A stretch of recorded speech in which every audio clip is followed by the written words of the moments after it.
Welcome back to the Dean Obeidallah Show. Right now, very happy to have back on the show Lisa Phillips, one of the outspoken and courageous survivors of Jeffrey Epstein's abuse. She's been on before. You saw her on Capitol Hill several times, and she has a podcast from now on interviewing survivors of abuse. Lisa, thanks so much for making time. You've been all over the media, doing a great job, and I appreciate you coming back here to chat with us. Thank you. Thank you, Dean. Thanks for saying that. Appreciate it. So you were on in September, and at that time, we were talking about, and you were talking about clamoring for the release of the Epstein files, as we call them. The law gets passed after that, the Epstein Transparency Act. Now, a tranche of documents have been released. I don't think we're getting any more because they don't care about the law. But I want to get your reaction to what you've seen and the sense from you and other survivors. Well, we haven't been very happy with what we're seeing. I'll tell you that right now. Yeah. When the president signed our bill, he had a certain amount of time to deliver on the files, and it's long past. They were also not supposed to put any survivor information out there. And a lot of survivors testified in the Ghislaine Maxwell trial and have been out there, have been outspoken, but they were Jane Does. And Right. So what they're doing right now is putting out their private information, their IDs, their emails, and exposing us.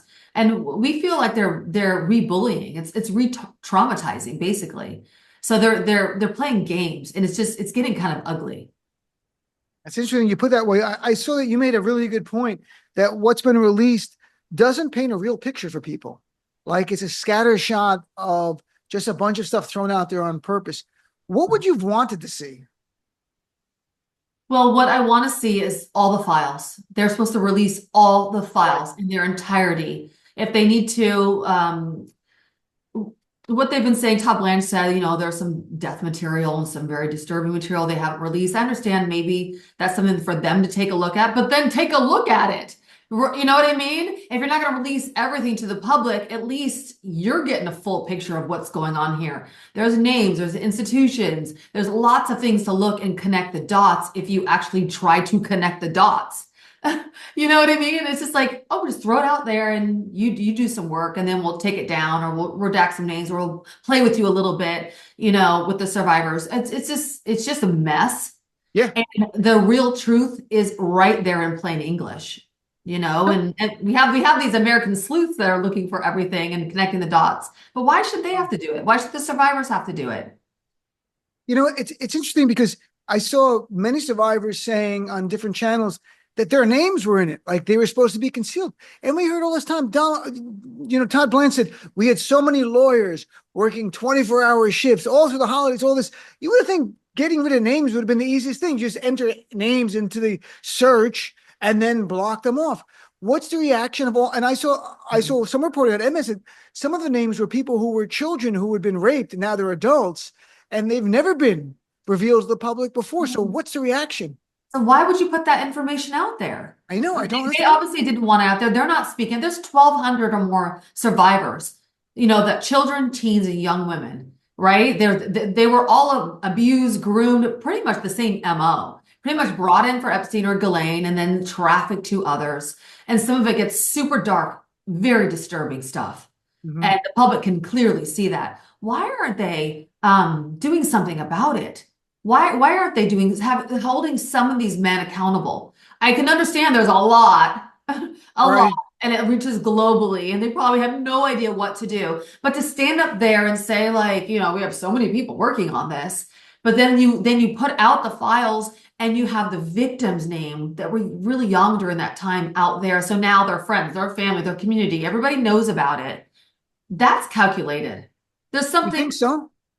Well, how else could it be? Because I'm not doubting you. Then you can clearly read they were, victims. Why wouldn't you black that out? Instead, you black out the politician's name or the powerful person in the picture. Like, that's not what we're looking for here. I mean, do you have any doubt when you look at this, they were more concerned about protecting the powerful people than the actual victims? Oh, come on. They are. I mean, everybody knows that. That's clear as day. Yeah. Because of what they've put out. It's not just like me having an opinion about it. Look at what they've put out. Mm-hmm. Look at how hard we had to fight to even get the president to release anything. His hands were tied. He had to release it. He didn't want to. Mm-hmm. And then he hasn't released all of it. I keep asking, what is Congress going to do? What is Congress going to do about this? I don't know what they're going to do. That's you have Ro Khanna and Thomas Massie, a Democrat and Republican, who got together and got this legislation passed. Even went back to the courts to try to get a judge to be like a supervisor of this. And just I don't have the authority to do that. Yeah, I wrote a letter too for that. Oh, did you? Go back and yeah, we wrote a letter to the judge. Yeah, and it was denied, of course. But you know, we're trying as well. I mean, if the law had some penalties, maybe it would be a little bit easier to enforce, but it's hard without the penalties. You know, Todd Blanche, and that's the number 2 person in DOJ, Trump's former personal lawyer, said it isn't a crime to party with Mr. Epstein. What was your reaction to hear like this kind of strident, callous comment? Well, Todd Blanche has just turned into another Pam Bondi. This is what Pam Bondi did. I mean, for months and months. Oh, there's nothing in there. I'm not releasing. Oh, I'm releasing. I'm not releasing it. Todd Blanche is like, okay, you know, there's no evidence of anything, of any wrongdoing, of any powerful people. I mean, it's just a joke. The same day he said that, 2 million files came out that showed lots of things to counter what he had just said. He's just gaslighting everybody. He's wanting you to believe him, but nobody believes what he's saying, and it's not okay to say that. I said, and I'm talking about Lisa Phillips, who is one of the Epstein survivors, and she has a podcast from now on. I saw an interview where you said you're losing faith here in this whole system, and then on some level it feels like it's a joke. Could you share a little more? I mean, are you losing faith because you got to this point, you worked so hard, and you thought all the documents were coming because we had a law that said all the documents should be forthcoming, and now... Well, I don't think people understand that I didn't just, and many survivors didn't just start speaking out. This has been years. I spoke out in 2020 to support other survivors, Virginia Giuffre, to help to bring awareness to what Prince Andrew at the time was doing, because I saw things. And so I've been in this fight for others. Along the way, I was trying to figure out what happened to me. The modeling industry has been complicit since the beginning. It's basically a sex trafficking ring in the early 90s and early 2000s. Many agents, it's proven in the files. Wow. And I don't speak out about things that are just opinions. I've seen it in the files. That's the reason why I speak out. I saw things with my own eyes. That's why I speak out. So when I participated in this whole fight in Capitol Hill, and why I spoke out was to get justice, was to get accountability. It wasn't just to be out there frivolously saying, you know, that we want to see things done. No, we were fighting for this because it's the right thing to do for the American public to know what's going on, that there is a human trafficking ring going on among powerful men and billionaires who have enough money to pay off certain people so that their names are out there, or that this truth isn't told.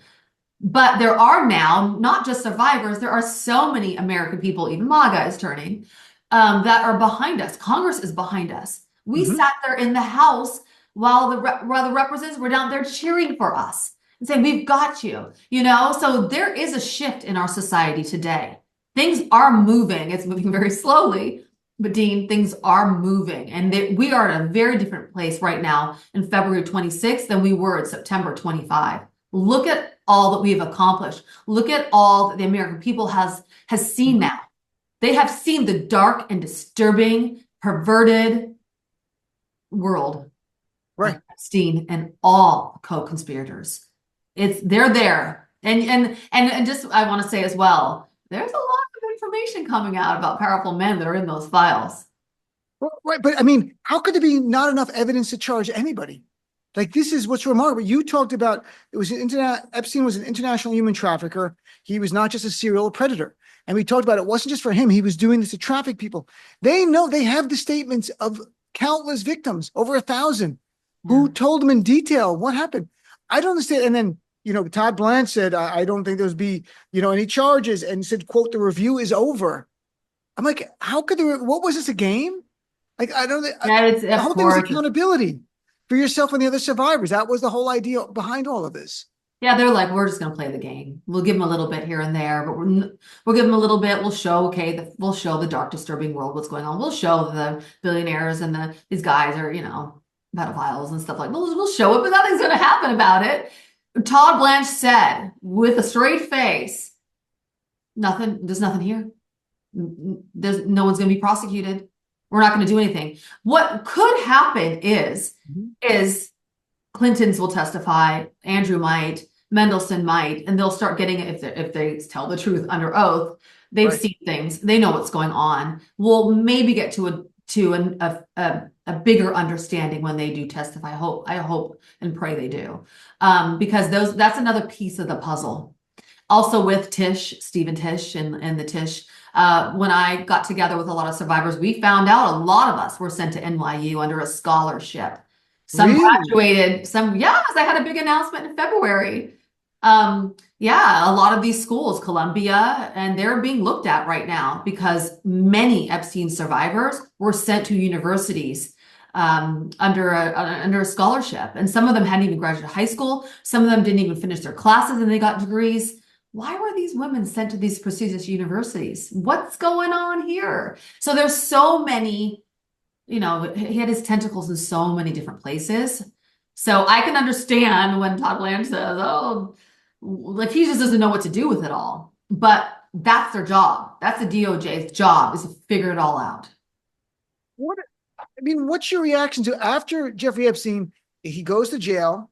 And, from the deal that he got from the sweetheart deal from the Bush administration, he gets a deal, he comes out and all these powerful men just hang out with him again like it's nothing, like it doesn't even matter. They continue with the same game that's going on with trafficking, rewards, gifts for the women, for the children, whatever it is. What's your reaction to that? Well, my reaction always is, what's the opposite? There was many men who knew about him being a pedophile and a perverted man from the birthday book. So many people, I knew Jeffrey Epstein. He never did any of that. He was perversion, time X. So that's all he talked about. And everyone around him knew what he was up to. Mm-hmm. So what I was trying to say in the beginning is there are plenty of men who saw him and were around him, was like, that's not for me. I got a family, I got kids, I have daughters, that's not for me. There's plenty of men. The men that were around him in the birthday book, in the files, who also, what you just said, after he got the sweetheart deal in 2006, he didn't stop doing what he was doing. Trust me, I have met many survivors after 2006, even when he was in house arrest or in jail, he was still abusing. When you see that was a choice from these men to stay in his orbit. Gates and others, you can say whatever you want to say, you still were his friend. You were still doing business with him, as a known pedophile. Why? That you have to answer to that. Why were you? Why do you think? I'm so baffled by big people, Bill Gates and the Prince and all these people. Why, after he went to jail, how would he still have this power? Look, we learned about Steve Bannon hanging out with him and all this stuff. Like, what was the lure? Were they all getting, I don't want to say anything that defamatory in a way. I know. I don't want it to be based on facts, but is your sense it was, what is your sense? I'm baffled by this. I don't understand. Well, I only know it from the survivor side, and the survivors that are hanging around these people are teens or very young women that look like teens. I looked like a very young teen. I wasn't even 115 pounds at this height. I'm tall. I looked like a little boy. I wasn't like this curvaceous woman I am now. We looked like teens, even when we were in our early 20s. And the girls, and they made sure you look like teens. And the teens obviously were teens. So these men were around them. That's a fact. That's a fact. You can see it in the files. You can see it on the trips from the girls that were there and the men that were there. Branson and all the billionaires that were there. Are you going to bring your harem? Are the girls going to be there? It was just like they wanted the girls around. I'm not saying they abused them on that island, even though I know some of them did. But I'm not saying everybody did. But you knew that was going on because you're older men in your 40s, 50s, and 60s around teenagers.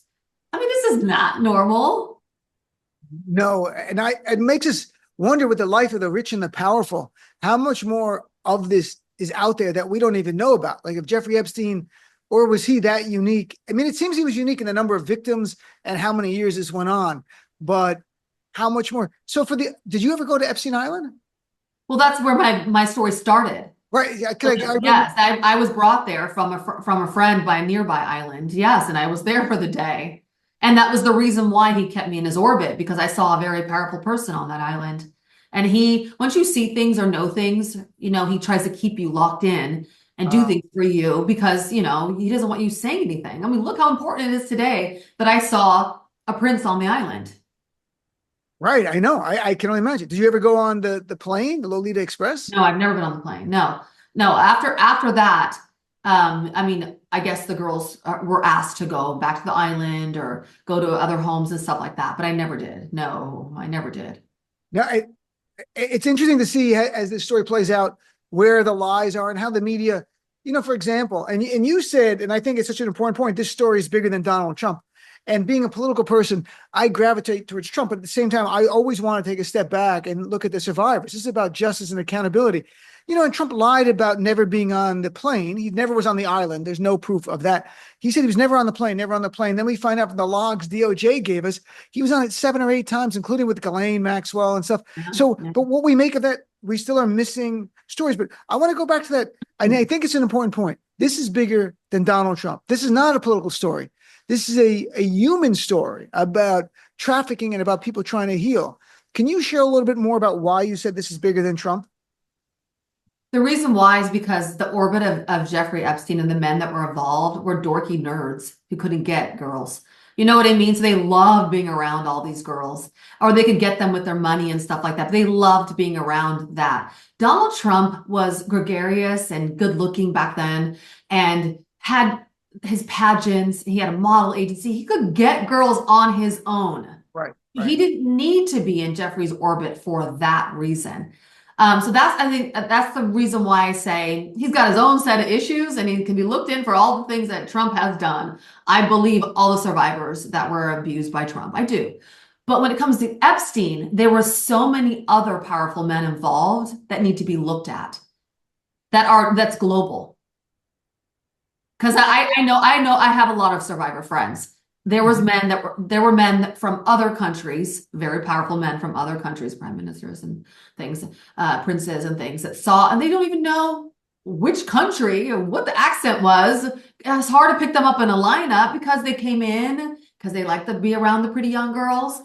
They abused them and they left. The girls today, that's why it's also hard to prosecute because a lot of these men, they don't even know who they are. I mean, they're putting it together now, connecting the dots now. Right. But when you go to an island thinking, yes, you can say you're naive or a bunch of models or a bunch of young girls to go to an island, but you're not really thinking that you're going to be abused or some powerful person is going to come into your room at night and abuse you. You're just not thinking that way. So stop blaming the victims.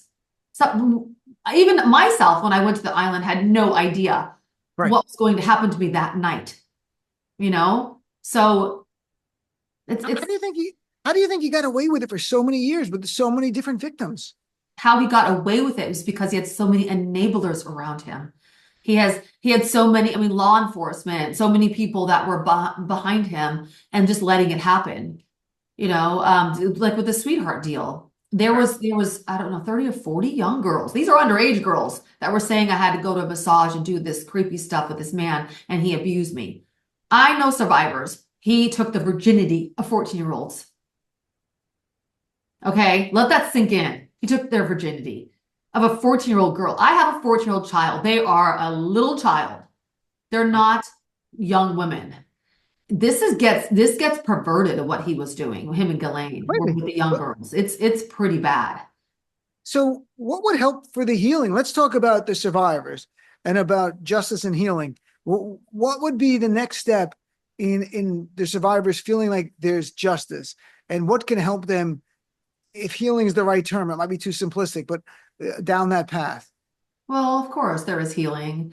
Through speaking out, I have found an immense amount of healing that I would never have found if I just, stayed quiet and just suppressed everything and acted like nothing happened, which is what hundreds of women do. And I don't want to knock them for, they probably don't want to tell their husbands or their community and things like that. I get there's a lot of shame and a lot of confusion around it.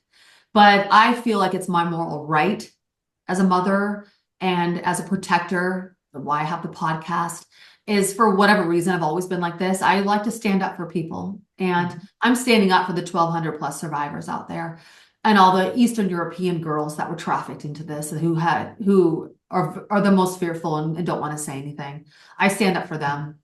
And will we get accountability and full justice? Probably never. Probably never. Full justice, probably never. But at least we can start painting a picture of what's really going on, that this is a real, true human trafficking ring, and letting us know we do have politicians involved. Maybe we can call them out. Todd Blanche said something, or Trump said something about, well, we don't want to embarrass them now, right? We don't want, to cause any harm to their family right now. What about the harm you caused to, the majority of girls that were underage, kids underage and young girls and young women? What about the embarrassment for them? What about the shame? What about the trauma that we've had to endure for 20 to 30 years? I cannot agree with you more.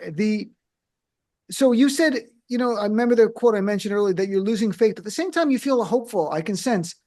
Are you, because you've gone so far? I mean, when we talked in September, there was no Epstein Transparency Act. It was just Donald Trump's like, it's a hoax, all this stuff. Now we're at a point where millions of documents have been released. They're sitting on many, many more. And I think there'll be pressure to release more. You mentioned the Clintons testifying. There might be some other testimony. Is that the next step in hopefulness, that maybe that prods prosecutors to say, like, we've got to charge someone? This is ridiculous. Hopefully we will get there. And I do believe that we will eventually, because I just feel like there's this overwhelming amount of evidence, and there's too many people that are out there connecting the dots for the DOJ. So I mean, I think they're trying to take away the power of speech in America, and a lot of journalists and a lot of podcasters are scared of not talking, but there's a lot that are not fearful, right? And are just putting it all out there, and I think it's important to do so. I won't stop fighting. I'll tell you that. I won't, because it's the right thing to do.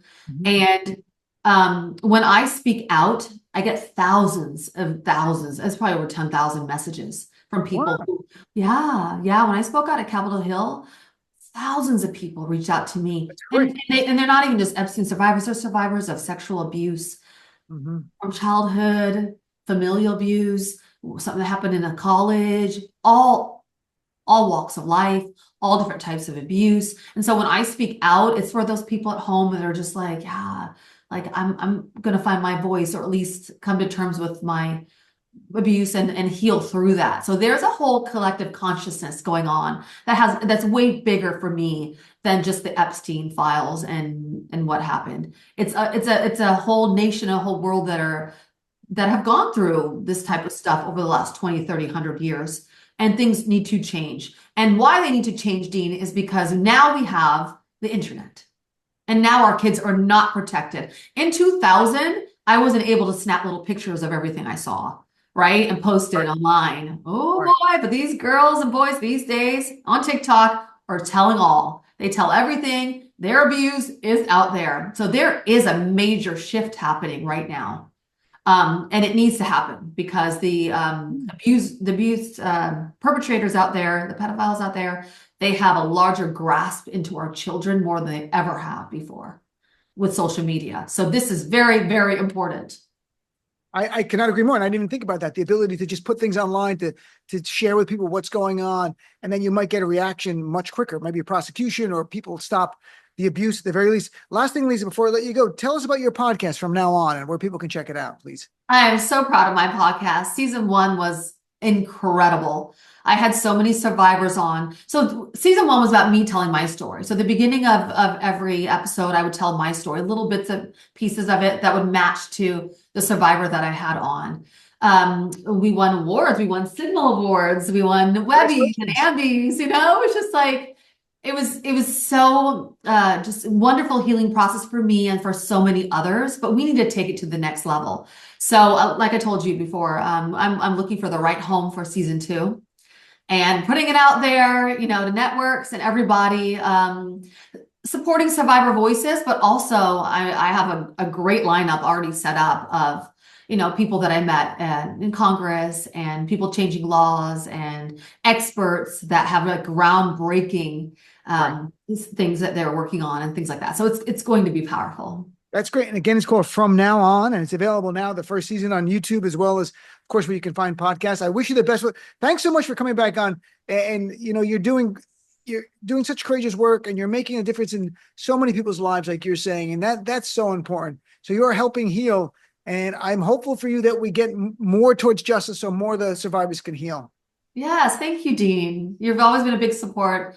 I love coming back on and having this conversation with you. I really Thank you, my appreciate it. friend. Have a great day. Take care.